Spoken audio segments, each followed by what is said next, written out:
Philippe Grosvalet, vous êtes président du conseil départemental de la Loire-Atlantique. Ah, voilà, un simple témoin. Alain, j'espère qu'on a été invité à débattre plus qu'à déjeuner quand même demain. Bien, moi je ne vais pas témoigner sur ce qui se fait en Loire-Atlantique. Je pense qu'il y a des expérimentations, des innovations partout. Merci Jean-Luc.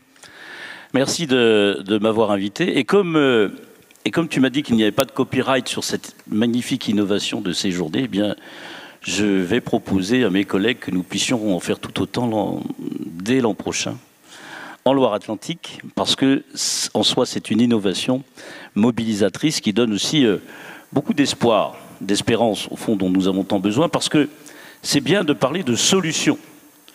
Dans un pays où on parle souvent des problèmes, il y en a dans le monde, il y en a en France, il y en a dans chacun de nos territoires, des problèmes, mais on parle peu des solutions. Alors, on a évoqué aussi, vous avez évoqué beaucoup la question de l'innovation cet après-midi. Là encore, on parle beaucoup d'innovation technologique. Moi, je suis habitant de Loire-Atlantique, d'un territoire où nous construisons les plus grands paquebots, les plus gros avions, etc. Donc on parle beaucoup d'innovation technologique, mais la Loire-Atlantique aussi est un territoire historiquement d'innovation sociale. Alors cette innovation, je pense, est co-substantielle avec la notion de progrès. Il n'y a pas eu de progrès dans toute l'humanité sans qu'il y ait d'innovation et sans qu'il y ait d'expérimentation. Le vrai problème pour l'humanité, c'est qu'il a fallu quelques millions d'années pour passer de l'âge de pierre à l'âge de bronze, quelques millénaires seulement pour passer de l'âge de bronze à l'âge de fer, et nous sommes éloignés de l'âge de fer de quelques siècles. Alors que tout s'accélère subitement, nous vivons dans une accélération foudroyante.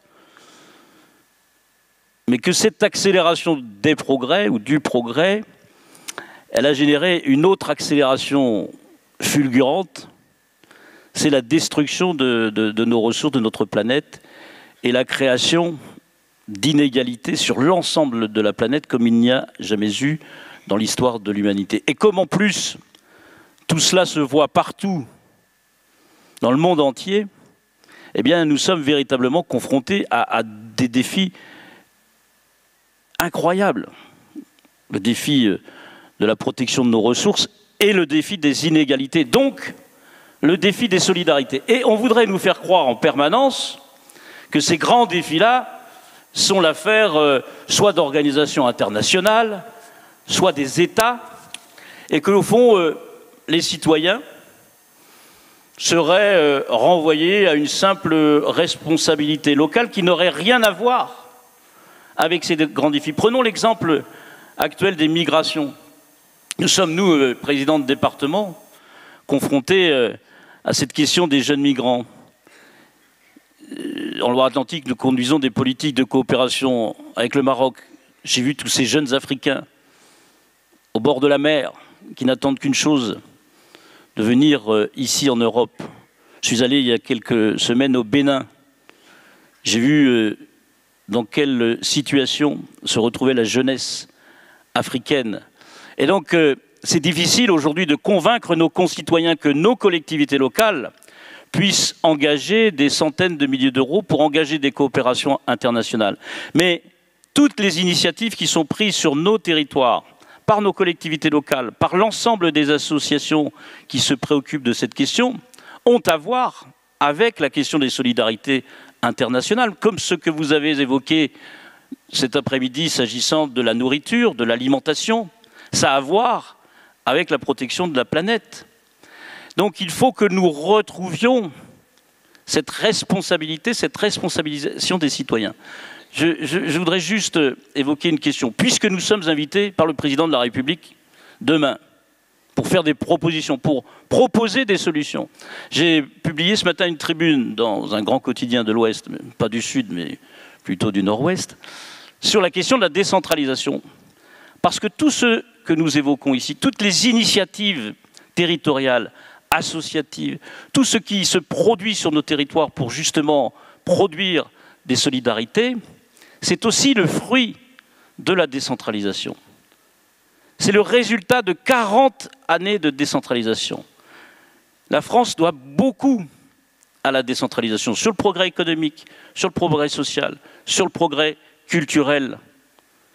Et on voudrait faire croire à nos concitoyens que nos collectivités ne sont que coûteuses, que les maires ne sont que des préleveurs d'impôts. Souvenez-vous de ce hashtag, balance ton maire. Et après, on s'étonne qu'il y ait des gilets jaunes sur nos ronds-points et que les citoyens aspirent à plus d'égalité et qui, dans le même temps, ils rejettent la représentation, la démocratie représentative. C'est une question cruciale, importante. Et moi, je veux rappeler l'importance de la décentralisation, que tout ne se décide pas à Paris et que ces grands défis auxquels nous sommes confrontés, c'est à nous de les relever. Alors il faut qu'on change nos logiciels. Il faut que l'État change complètement d'attitude. Ce n'est pas la culture de la France. Mais aussi, il faut que nos collectivités, et Jean-Luc, tu le fais ici, et nous nous efforçons de le faire, changent aussi un peu de logiciel par rapport à tous les acteurs locaux. Les collectivités locales ne sont pas des organisations tutélaires. Il faut que notre rôle se modifie considérablement pour justement accompagner toutes ces initiatives, pour encourager, accompagner, susciter et financer. Et financer, donc il faut véritablement que nous nous engagions dans une petite révolution institutionnelle. Moi, je l'appelle de mes voeux depuis plusieurs décennies. Et je pense que la décentralisation est une des solutions à l'ensemble des questions que nous nous sommes posées aujourd'hui sur cette question de l'innovation, du progrès et de la lutte contre les inégalités avec plus de solidarité. Merci Jean-Luc.